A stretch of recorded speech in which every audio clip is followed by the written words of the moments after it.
صحیفه آرزوی زندگی برای آرزو کردن دلماندگان. تو برای دنیا تنها یک آدم هستی، اما برای من تمام دنیایم. شاید کسی را که با او خندیده یک روز فراموش کنی، اما کسی را که با خاطرش گیره کردی هرگز فراموش نمی کنی.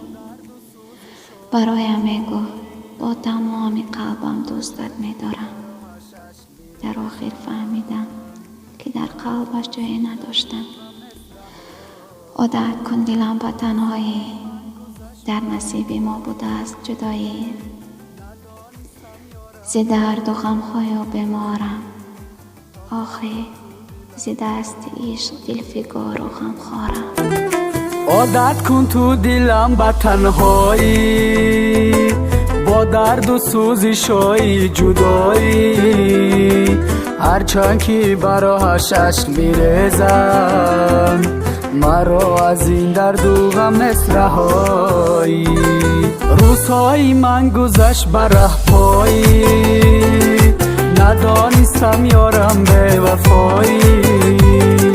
طاقت کن تو دلم به تنهایی، در نصیبی ما بوده است جدایی.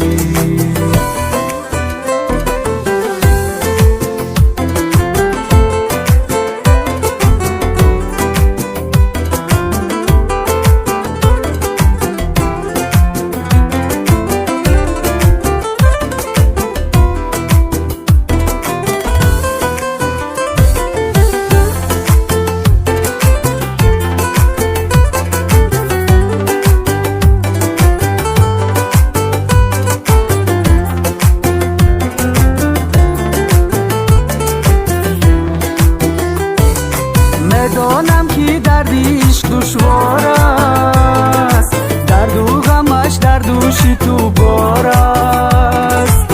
ندانستم یارم به وفا بود، عشق و محبتی ما خطا بود.